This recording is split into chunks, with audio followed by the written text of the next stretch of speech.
Bismillahirrahmanirrahim. Assalamualaikum warahmatullahi wabarakatuh. Innal hamdalillah nahmaduhu wa nasta'inuhu wa nastaghfiruh wa na'udzu billahi min shururi anfusina min sayyiati a'malina may yahdihillahu fala mudhillalah wa may yudhlil fala hadiyalah. Asyhadu an la ilaha illallah wahdahu la syarikalah wa asyhadu anna Muhammadan 'abduhu wa rasuluh. Allahumma shalli wa sallim ala Muhammad wa ala ali Muhammad. Para hadirin dan pemirsa yang dirahmati Allah Subhanahu wa taala, syukur alhamdulillah pada pagi hari ini kita diberikan kesehatan, kesempatan, umur oleh Allah Subhanahu wa taala sehingga kita bisa melanjutkan tadabbur ayat kita dalam surat-surat yang ada dalam juz Amma, dan alhamdulillah sekarang kita sampai pada surat Al-Humazah. Surat Al-Humazah adalah surat yang ke-104, terdiri dari 9 ayat dan termasuk golongan surat Makkiyah, yaitu surat yang diturunkan sebelum Nabi hijrah dari Makkah ke Madinah. Surat ini dinamakan Al-Humazah, diambil dari kata yang ada dalam ayat pertama, wailul likulli humazatil lumazah. Al-Humazah yang artinya adalah pengumpat. Ini merupakan surat ya yang mana diawali dengan wailu, dan dalam Al-Quran wailu atau celakaan atau kecelakaan atau celakalah ini hanya ada dalam 2 surat, yaitu surat Al-Humazah dan surat Al-Mutaffifin. Nanti insya Allah akan kita bahas. Kita baca terlebih dahulu surat Al-Humazah. A'udzu billahi minasyaitonir rajim. Bismillahirrahmanirrahim. Wailul likulli humazatil lumazah alladzi jama'a malan wa 'addadah yahsabu anna malahu akhladah kalla layunbadanna fil hutamah wa ma adraka mal hutamah narullahil muqadah allati tattali'u 'alal af'idah innaha 'alaihim muqsadah fi 'amadin mumaddadah. Baik, hadirin dan pemirsa yang dirahmati Allah Subhanahu wa taala, kita akan bahas ayat per ayat yang ada dalam surat Al-Humazah. Allah Subhanahu wa taala berfirman, Bismillahirrahmanirrahim, wailul likulli humazatil lumazah. Wailu, kecelakaan, likulli, bagi setiap, humazah, pengumpat, lumazah, lagi pencela.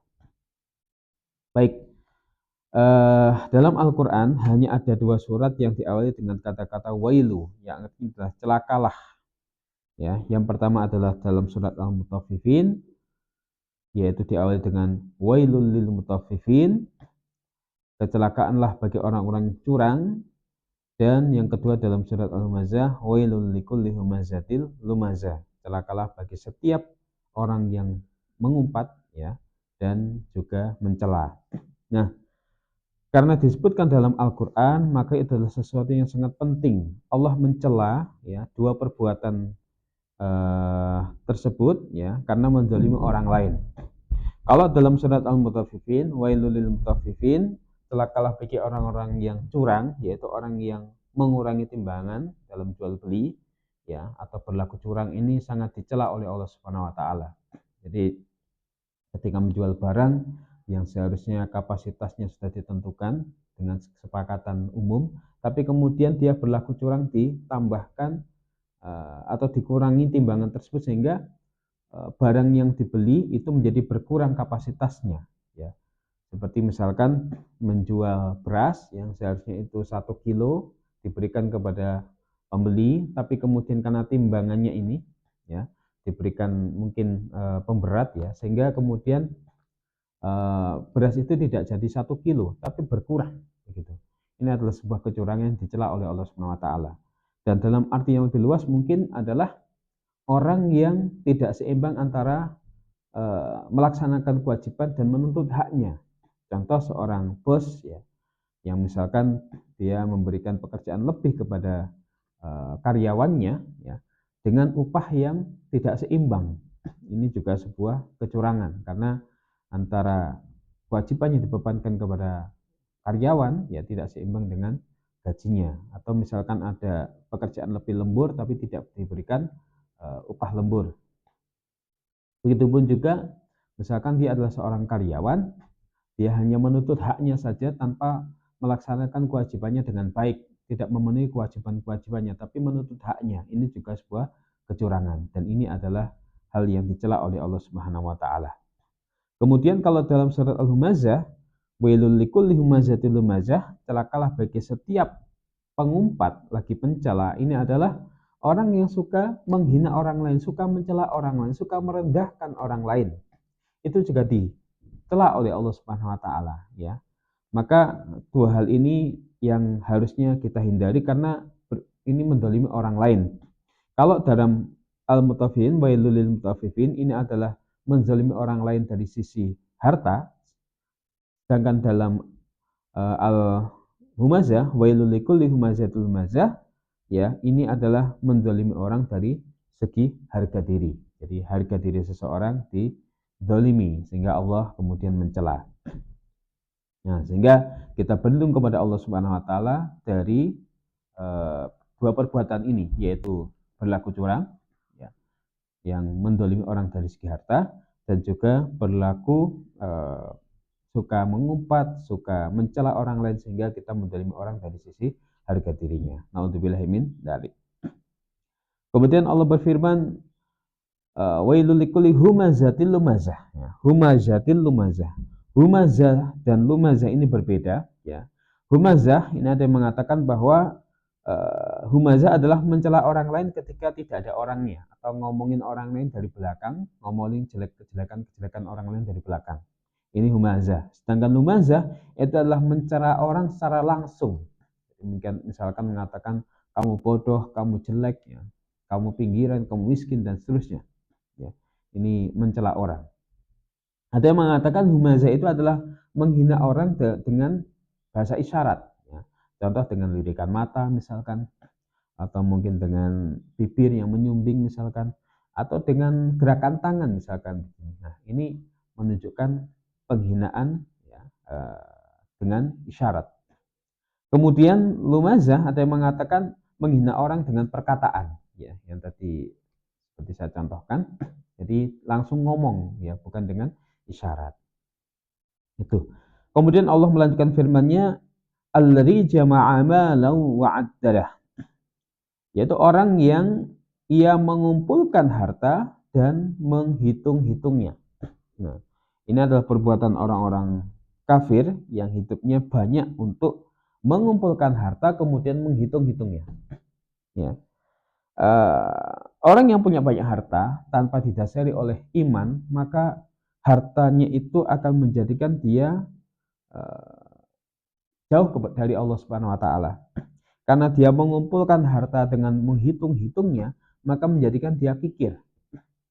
Dia akan sibuk hidupnya untuk mencari harta, mengumpulkan, dan kemudian menghitung-hitungnya. Dan menjadikan dia sombong karena tidak didasari oleh iman. Ya, karena dia merasa mungkin hartanya lebih banyak daripada orang lain, maka sesuatu yang lebih, ya, dalam diri kita dibandingkan orang lain, kalau tidak didasari dengan iman, menjadikan kita punya peluang sombong. Maka sombong itu sendiri artinya adalah menolak kebenaran dan merendahkan orang lain. Dan orang yang punya harta banyak berpotensi dia sombong. Maka ketika kita dititipi oleh Allah harta yang banyak, ya, kita berlindung kepada Allah dari kesombongan, dan kita mohon kepada Allah supaya harta kita ini menjadi harta yang berkah, harta yang mendekatkan diri kepada Allah Subhanahu wa taala dengan banyak berinfak, dengan membelanjakan kepada jalan-jalan yang benar. Ketika kita mengumpulkan harta dengan cara yang benar, ketika mengeluarkan harta juga dengan cara yang benar, bukan sebagaimana orang-orang kafir yang hanya mengumpulkan, ya, kemudian menghitung-hitungnya sampai detail, yang kemudian menjadikan dia kikir, tidak mau berinfak, dan menjadikan dia sombong. Yahsabu annama lahu akhladah, ia mengira annama lahu, bahwasanya hartanya akhladah itu dapat mengekalkannya. Mereka menyangka dengan bertambahnya harta itu akan menjadikan umurnya bertambah. Ya. Jadi ini tentu tidak benar pandangan orang-orang kafir ini. Ya. Justru ketika hartanya bertambah, ya, umurnya tidak bertambah. Kenapa? Karena waktunya habis untuk mengumpulkan dan menghitung-hitung harta, sehingga dia lupa untuk beramal soleh, dia lupa untuk beribadah, dia lupa untuk berinfak di jalan Allah Subhanahu wa taala. Hidupnya habis disibukkan untuk mengumpulkan dan menghitung-hitung hartanya, ya. Allah kemudian memberikan penegasan, kalla layum badan nafil hutamah, sekali-kali tidak, sungguh, ya, benar-benar, ya, akan dilemparkan ke dalam neraka hutamah. Jadi harta itu tidak akan mengekalkannya, justru akan mengurangi umurnya. Kenapa? Karena waktunya habis untuk menghitung-hitung harta saja, ya. Waktu untuk beribadah akhirnya dilalaikan, waktu untuk berinfak tidak dilakukan, sehingga kemudian dia umurnya tidak bertambah, justru berkurang. Orang yang punya harta didasari oleh iman, kemudian dia menginfakkan, dan ketika berinfak itu pasti orang akan bahagia karena dia bisa membantu orang lain, ya, maka hidupnya akan berkah. Apalagi kalau orang yang diberikan infak itu mendoakan dia, maka hidupnya akan berkah. Berbeda dengan orang-orang yang sibuk mencari harta, kemudian mengumpulkan harta, menghitung-hitungnya sampai lupa berinfak, maka ya dia tidak akan bahagia. Ya. Mungkin dia bersaing dengan temannya yang hartanya lebih banyak, akhirnya dia merasa kurang, ya. Atau mungkin hartanya ya harus dia jaga sehingga menyibukkan dirinya untuk menjaga hartanya. Atau hartanya berkurang sedikit saja dia akan sedih dan menjadikan dia tidak bahagia. Jadi berinfak menjadikan dia bahagia, dengan kikir menjadikan dia tidak bahagia. Dan mereka nanti akan dilemparkan ke dalam neraka hutamah. Wa ma adraka mal hutamah, dan tahukah engkau mal hutamah, apakah hutamah itu? Ya. Hutamah ini hanya disebutkan oleh Allah dalam surat Al-Humazah saja, tidak disebutkan dalam surat yang lain. Ya, yang artinya melumat, yang menggambarkan bahwa api neraka itu, ya, akan melumat orang-orang yang durhaka, yang menjadi penghuni neraka tersebut. Ya. Mal hutamah, apa itu neraka hutamah? Narullahil muqadah, yaitu api Allah yang dinyalakan. Di situ disebutkan api Allah. Berarti ini bukan api biasa, tapi api yang luar biasa. Yang mana dinyalakan, dipanaskan, ya. Jadi api neraka itu sudah panas, dipanaskan lagi, Masya Allah. Sehingga lebih panas, dan lebih panas. Sebagai kaum muslimin yang kita memakai manhaj ahli sunnah wal jamaah, akidah ahli sunnah wal jamaah, kita meyakini bahwa neraka itu sudah ada dan sedang dipanaskan oleh Allah Subhanahu wa taala. Jadi api neraka itu beda dengan api dunia, ya. Kalau api dunia itu ya ketika kita membakar sate misalkan mungkin matang di luar tapi di dalam belum tentu langsung matang. Tapi kalau api neraka sekali, ya, melumat orang, ya, melumat penghuninya, ya, melumat orang-orang musyrik, orang-orang kafir, maka langsung matang luar dalam. Nauzubillah min dzalik. Api neraka oleh Allah Subhanahu wa taala dipanaskan 1000 tahun sampai berubah warnanya menjadi merah. Dipanaskan lagi 1000 tahun sampai warnanya berubah menjadi putih. Dipanaskan lagi 1000 tahun sampai warnanya berubah menjadi hitam. Jadi api yang paling panas itu adalah api yang berwarna hitam, dan kita tidak menjumpai di dunia ini. Kalau kita sedang masak, ya, kompor kita warna apinya mungkin warna api biru atau kuning. Dan api yang paling panas di dunia ini mungkin bisa melumatkan besi mungkin gitu. Tapi api yang ada di akhirat, yang ada di neraka, Masya Allah, sangat panas sekali. Na'udzubillahi min dzalik. Semoga kita tidak akan mendapatkan siksaan api tersebut, sehingga kita berdoa, Allahumma inni a'udzubika minan nar. Kemudian Allah Subhanahu wa taala berfirman, allati tattali'u 'alal afidah, yang akan naik membakar ke atas hati mereka. Jadi api itu akan naik sampai ke hati. Kenapa disebutkan hati di sini? Karena hati ini tempatnya kesombongan.